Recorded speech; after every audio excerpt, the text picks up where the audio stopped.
सुनो, कल हमने जो हमारा टॉपिक चल रहा है that is called electro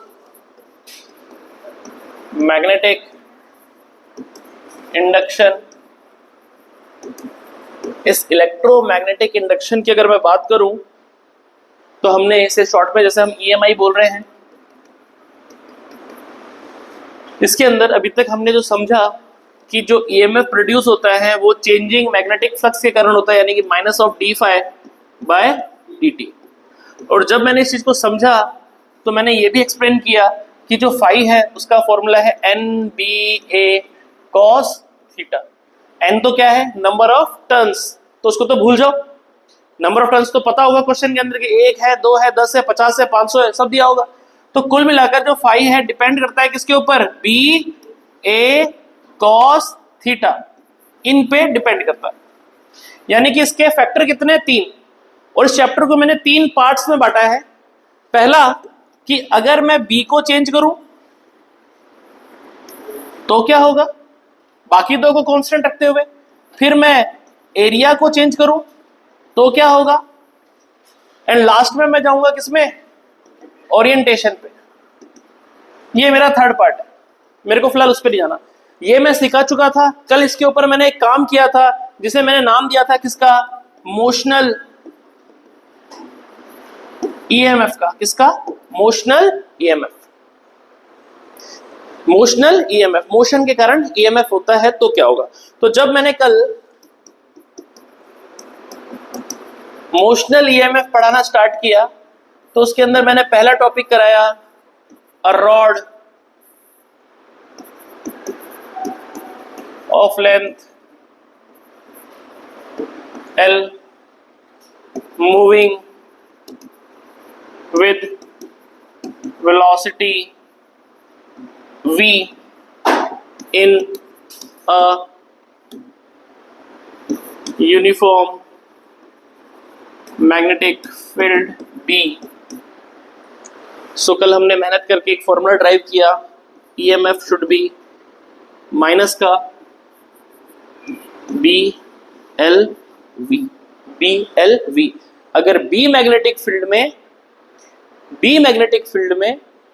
L length का कंडक्टर V वेलोसिटी से मूव करता है परपेंडिकुलर 90 डिग्री पर, काटता हुआ, घास काटता हुआ। अब घास काटता है, ऐसे काटेगा, ऐसे तो काटेगा नहीं, ऐसे काटा सर मैं तो ऐसी तिरछी काटूंगा, यानी कोई एंगल पे काटूंगा। तो जो वेक्टर वाला क्वेश्चन आपने पूछा उससे वेक्टर बना लेना, या डायरेक्शन के अंदर थीटा की वैल्यू डाल देना। तो थीटा डालना कैसे, ध्यान से सुन लो। L को तो बाहर निकाल लेना, इसे लिखना B vector cross V vector, this is called E। तो कभी अगर वेक्टर की फॉर्म में अगर क्वेश्चन पूछेगा तो अपन को B और V के बीच में क्या निकालना है, वेक्टर प्रोडक्ट निकालना है, यानी कि A vector cross B vector के कंसेप्ट लगाने हैं जो आप लोगों को मैंने सिखा रखे। ठीक है, this is called EMF। Sir जब भी करंट निकालने के लिए पूछेगा कोई दिक्कत नहीं है सर, हम कुछ नहीं करेंगे, EMF को डिवाइड कर देंगे किससे, R से। तो अपने पास क्या निकल जाएगा, करंट निकल जाएगा। यहां तक हमने चीजों को कर चुका है। आज मैं एक और कॉन्सेप्ट लेके आ रहा हूं जिसका न्यूमेरिकल, जिसके डेरिवेशन बहुत बार पेपर में, बोर्ड पेपर में आ रखे हैं आपके पास में। अभी तक तो आपने देखा एक रॉड को मैं इस तरीके से घुमा रहा था किसी मैग्नेटिक फील्ड में, घास काट रहा था। अब अगर इस रॉड को मैं इधर रखकर घुमाना स्टार्ट कर दूं इस तरीके से, वो भी तो एक तरीके से घास को काटेगा, मैग्नेटिक फील्ड को काटेगा। और अगर मैग्नेटिक फील्ड को काटेगा तो वो भी क्या बनाएगा, इलेक्ट्रिसिटी बनाएगा। तो हम अपने बी टॉपिक के अंदर आज पढ़ रहे हैं इंड्यूस्ड EMF by rotating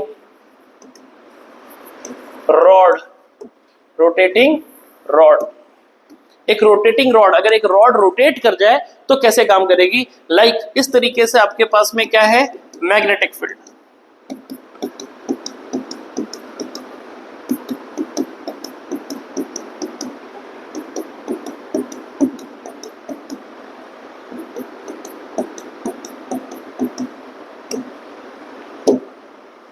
ये ठीक है, मैं यहां पर लोकलाइज कर एक रॉड को रोटेट करा रहा हूं इस तरीके से। तो ये में बनेगा अकॉर्डिंग टू सिचुएशन बनेगा।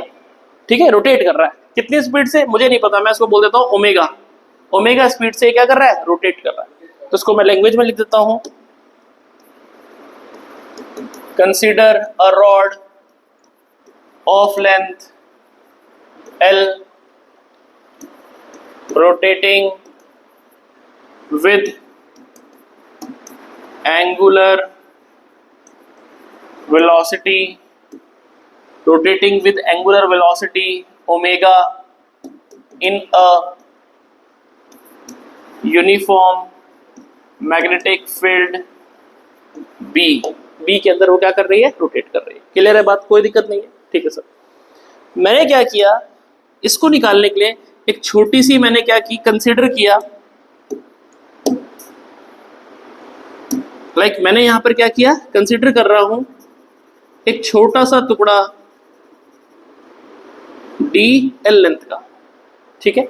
ये dl लेंथ का जो टुकड़ा लिया है मैंने, कंसीडर किया है, वो किसी v वेलोसिटी से क्या कर रहा होगा, आगे की तरफ जा रहा होगा। इस छोटे टुकड़े को बात मानो, पूरी रॉड घूम रही है, लेकिन इस छोटे टुकड़े की अगर बात करूंगा तो चल रहा होगा कुछ वेलोसिटी v से। तो consider a small element of length dl। सो एक छोटा टुकड़ा कितनी ईएमएफ बनाएगा, छोटी ईएमएफ बनाएगा। तो डी ई ईएमएफ बनाया, क्या फॉर्मूला है सर, अपने को सीखा हुआ है BLV, this is the formula for the L length. तो अगर मैं यहां पे करूंगा छोटे टुकड़े के लिए तो क्या लिखूंगा, B मैग्नेटिक फील्ड में DL लेंथ का टुकड़ा कितनी वेलोसिटी से चल रहा है, V वेलोसिटी से। ये एक छोटे से टुकड़े की ईएमएफ आ गई। हमें प्रीवियसली 11th क्लास में एक फॉर्मूला मैंने बताया था, V is equal to R omega, याद है, एंगुलर और वेलोसिटी के बीच में। अगर मैं इस पूरे रॉड की बात करूं, तो मैं कह सकता हूं कि अगर जो V मुझे निकालना है, इसकी वेलोसिटी निकालनी है, तो मैं कह सकता हूं अगर suppose this distance is x, किसी टाइम पे डिस्टेंस कितना है, x है। या अगर आपको कंफ्यूज होता है कि सर dl ही ले रखा है, तो आप इसको स्मॉल l ले लो, स्मॉल l dl, ठीक है। तो यहां पर क्या बन जाएगा छोटे टुकड़े का, तो r की जगह क्या आ जाएगा, l omega, v is equal to l omega. तो de कितना आ जाएगा, b dl, और v की जगह मैं क्या लिख दूं, l ओमेगा, जिसको r ओमेगा कहते थे। अब मेरा रेडियस किसकी तरह काम कर रहा है, छोटे l की तरह। ओके सर, तो फाइनली बन गया b ओमेगा, ये w नहीं है, ओमेगा है, l d l, this is called de, एक छोटे से टुकड़े का ईएमएफ। ये क्या है, एक छोटे टुकड़े का ईएमएफ।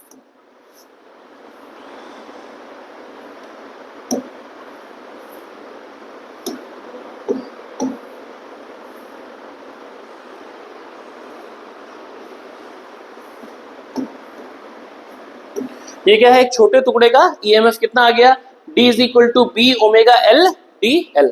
ओके सर, अपने को क्या करना है, अच्छा DE है ना, ठीक है, D, ठीक है। टू फाइंड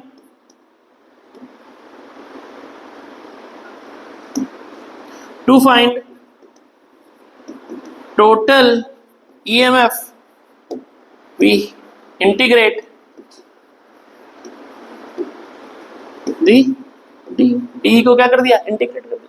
तो टोटल ईएमएफ जो आएगा वो कितना आ जाएगा, इंटीग्रेशन ऑफ डी, यानी integration of B omega L D L. Clear है।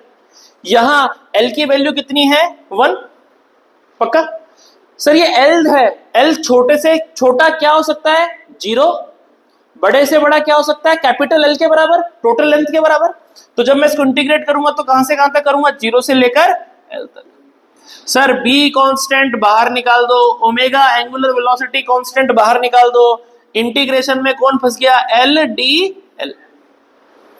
और सर इंटीग्रेशन का रूल आपने सिखा रखा है, पावर में एक जोड़ो अपॉन पूरी पावर। तो क्या लिखूंगा sir, E should be B omega, okay था, एल की पावर कितनी थी, 1 थी, तो पावर में एक जोड़ेंगे अपॉन पूरी पावर, तो क्या लिखूंगा, एल की पावर 1 + 1 अपॉन 1 + 1 2, कहां से कहां तक? 0 से लेकर कैपिटल एल तक।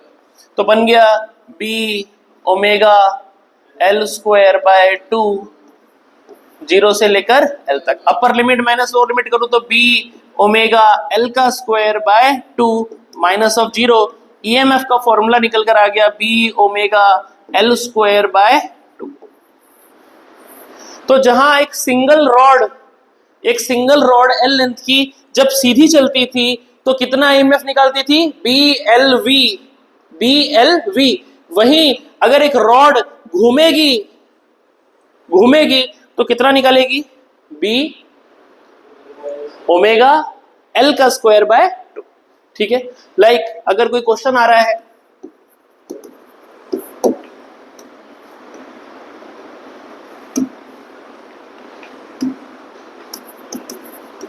a rod of length 2 meter rotating in a uniform magnetic field 3 Tesla या फिर बोल देता हूं 3 बाय पाई टेस्ला with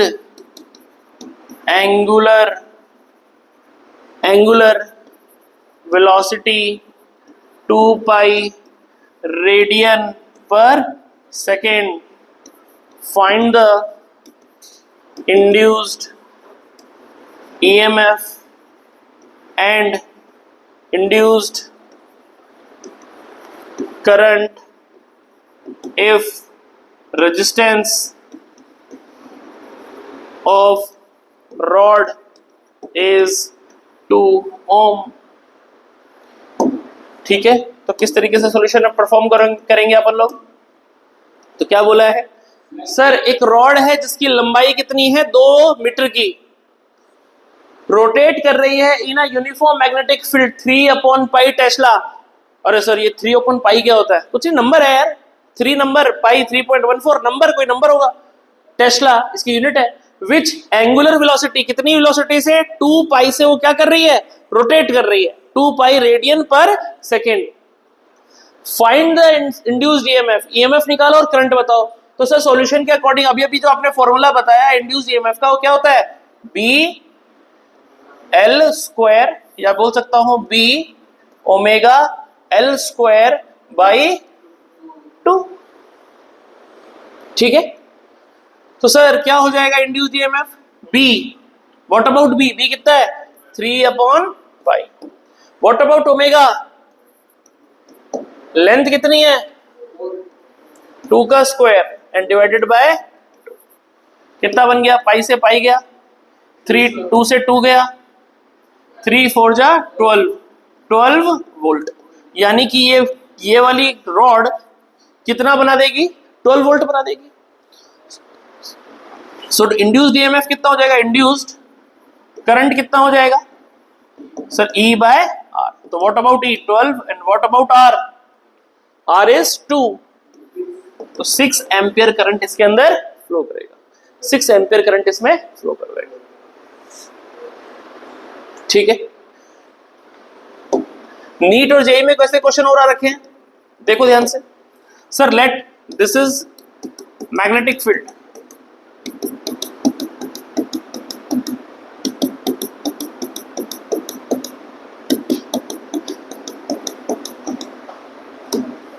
यहां एक रॉड है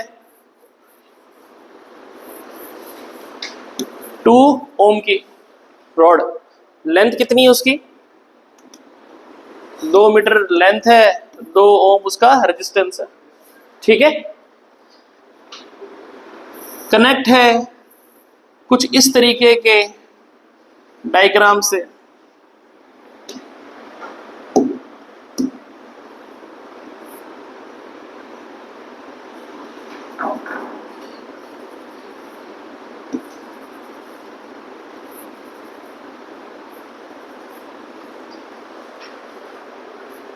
ठीक है, पक्का?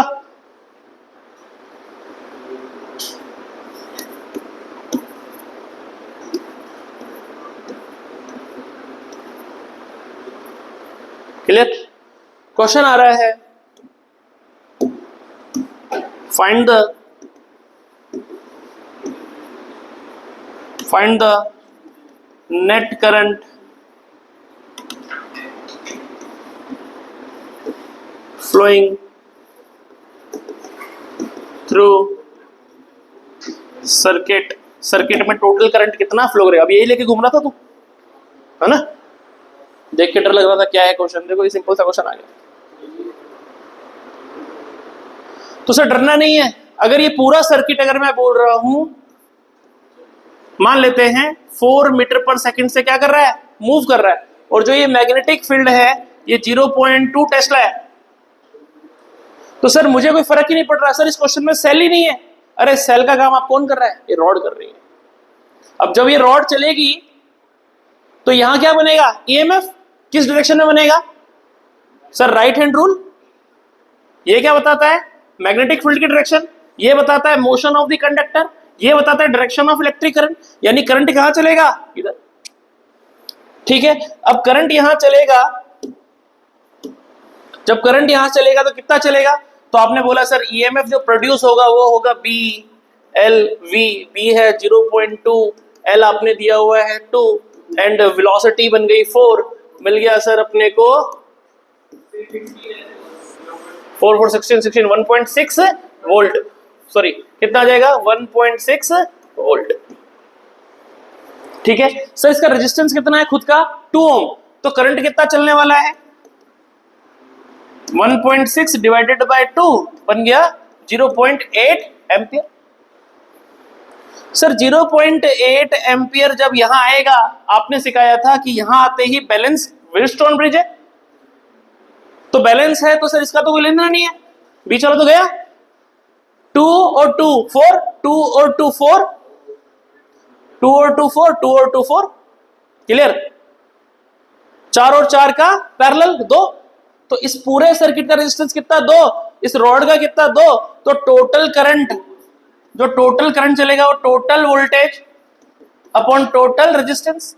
तो टोटल ईएमएफ कितना हुआ था? 1.6 वोल्ट, और रेजिस्टेंस कितना हो गया? 2 + 2, यानी 1.6 डिवाइडेड बाय 4 बन गया 0.4 एम्पियर। कितना करंट फ्लो करेगा? 0.4 एम्पियर। सिंपल क्वेश्चन है बहुत ज्यादा, तो डरना नहीं कि सर इस इंडक्शन के क्वेश्चन में कहां से ये लेकर आ गए व्हीटस्टोन ब्रिज। आ जाएगा तो क्या डर है यार, सीखा हुआ है अपने को तो बस मानना है ये चीज किसकी तरह काम करेगी, अब सेल की तरह काम करेगी। तो पहले जो क्वेश्चन आते थे उसके अंदर ये सेल देता था, यहां प्लस माइनस लिखता था। अब करंट कहां जा रहा है? इधर से इधर, तो ये क्या बन गया? प्लस, ये क्या बन गया? माइनस। लो सेल बन गया पूरा का पूरा। And this 2 ohm is behaving like a internal resistance of the cell. हो गया क्वेश्चन, बोलो कोई दिक्कत है तो? ठीक है, हो जाएगा। ठीक है, जैसे ही ये काम होगा सर, करंट इलेक्ट्रिसिटी में हमने बहुत कुछ सीखा है। क्या सीखा है भैया एक बार बताओ?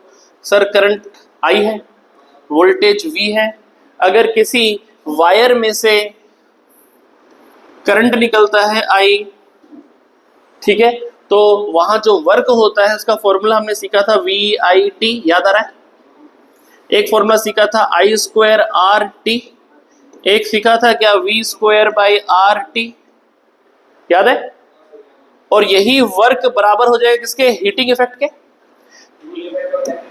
तो this is the formula for heating effect of electric current. तो like same for induction, same for induction.